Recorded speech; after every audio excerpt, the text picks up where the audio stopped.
Step into the shadows of wartime Paris, where one man's malevolence defied the darkness of an era already steeped in sorrow. Join me as we uncover the nefarious legacy of Dr. Satan. The city of Paris, once a beacon of light and culture, was shrouded in the dark cloak of World War II. The air was heavy with the scent of fear and the constant hum of uneasy whispers. It was in this tumultuous setting that the story of Dr. Satan, a name that would send shivers down the spines of Parisians, began to unfold. Welcome, my friend, to a journey through the forgotten pages of history, where we will delve into the life of Marcel Petiot, a man whose crimes were so heinous that they stand out even in the shadows of one of history's darkest chapters. Marcel Petiot was born on January 17, 1897, in Auxerre, a small town in the heart of France. From an early age, the signs of his troubled psyche were apparent. At the tender age of 11, Marcel took his father's gun to school and fired it, seemingly without reason. Later that year, he propositioned another 11-year-old for sex. These incidents marked the beginning of a long and troubled history. School expulsions followed, but they did little to curb Marcel's dark inclinations. As a teenager, he robbed a postbox and was arrested for theft and damaging public property. This led to his first psychiatric evaluation, but his criminal charges were dropped when he was diagnosed with a mental illness. Despite this diagnosis, Marcel's descent into criminality continued unabated. He was repeatedly arrested for various petty crimes, leading to multiple psychiatric evaluations. Each time, he was diagnosed with a different mental illness, but these evaluations did little to stop his criminal exploits. In 1916, during the height of World War I, Marcel joined the French army.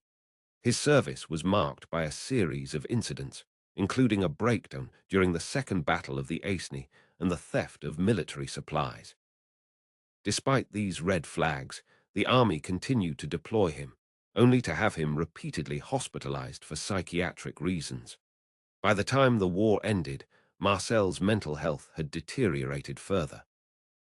He joined an accelerated education program for war veterans and within 8 months had finished medical school. He began working as an intern at Évreux, where he managed to keep a low profile and graduate in December 1921. However, his newfound position of authority did little to curb his criminal tendencies. In Villeneuve-sur-Yonne, Marcel wasted no time in resuming his old habits. He prescribed addictive drugs to his patients and fraudulently applied for state medical assistance, pocketing the money from both his patients and the government. He was also accused of performing illegal abortions and stealing from his patients. In 1926, Marcel's life took a turn for the worse, or perhaps for the worse for those around him. He met Louise Delavaux, the daughter of an elderly patient, and she quickly disappeared. Neighbors reported seeing Marcel placing a large trunk in his car around the same time. When the police investigated, they found nothing, but a few weeks later, a similar trunk was pulled from the Yonne River, filled with unidentified female body parts. Despite the scandal, Marcel's charm and connections allowed him to continue his ascent. He was elected mayor of Villeneuve-sur-Yonne in 1926, a position he held until 1931, when his various scams and embezzlements finally caught up with him. By the time Marcel lost his council seat, he had already moved to Paris, where he reinvented himself as a respected doctor. Using fake credentials, he set up a practice at 66 Rue de Courmartin and attracted wealthy patients. He returned to his old habits, prescribing addictive drugs and committing fraud. It was during this time that he began to truly embrace his darker side. World War II provided the perfect cover for his most heinous crimes. Marcel portrayed himself as a hero, claiming to be part of the French resistance and offering to help Jews, resistance fighters, and convicted criminals escape the German occupation. Under the guise of Dr. Eugene, Marcel set up a fake escape network. He charged exorbitant fees, claiming to be able to smuggle people to safety in South America via Portugal. For 25,000 francs per person, he promised to secure their passage. However, what he offered was nothing more than a death sentence.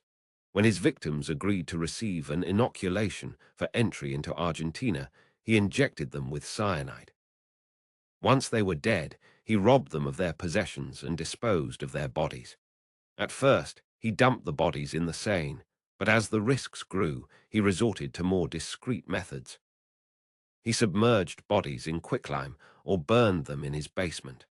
The Gestapo eventually caught wind of Dr. Satan's activities, but they believed him to be a resistance hero. They forced a prisoner, Robert Dreyfus, to approach the escape network, but he vanished, most likely into a lime pit. The Gestapo arrested 3 of Petiot's accomplices, but never managed to capture the man himself. Despite torturing the 3 men, they never discovered the truth about the escape network, as they were convinced they were dealing with a legitimate resistance group. On March 11, 1944, Dr. Satan's luck finally ran out. His neighbors complained to the police about foul smells emanating from his home and large amounts of smoke coming from his chimney. Fearing a fire, the police summoned firemen and entered the house. What they found was a house of horrors. In the basement, they discovered the buried remains of 10 people. The coal stove contained more human remains, and the backyard held a quicklime pit filled with even more bodies. The house was also cluttered with the suitcases, clothing, and personal property of his victims. The media quickly picked up the story, dubbing Marcel Dr. Satan. Despite the overwhelming evidence, Marcel managed to escape and stay hidden for 7 months. He told friends that the bodies were those of Germans and informers he had killed for the cause. He managed to hide out until the liberation of Paris in 1944. Dr. Satan was finally caught on October 31, 1944, when he was recognized at a Paris metro station and arrested. At his trial, he clung to his story, claiming to have been a member of the resistance and that the bodies were those of informers and German conspirators. He insisted that they had been killed by his allies in the resistance, not him. However, this time his luck had run out. Dr. Satan had no allies in the resistance, and many of the groups he claimed to have joined had never existed. He was eventually convicted of 26 counts of murder and sentenced to death. On May 25, 1946, Marcel Petiot, known to the world as Dr. Satan, was executed by beheading. It is believed that he was responsible for many more than 26 murders, but the true number died with him. Dr. Satan's legacy is a stark reminder of the depths of human evil and how even in the darkest of times, some men can slip through the cracks and leave a trail of horror in their wake. The story of Dr. Satan is one of deception, greed, and calculated malevolence. It is a tale that teaches us about the fragility of human morality and the lengths to which some will go to satisfy their darkest desires. As we reflect on the life and crimes of Marcel Petiot, we are left to ponder the enduring questions of good and evil, and the enduring human capacity for both. How do we reconcile the existence of such evil in a world already torn by war? What lessons can we draw from the story of Dr. Satan that might help us understand the darkness within us all?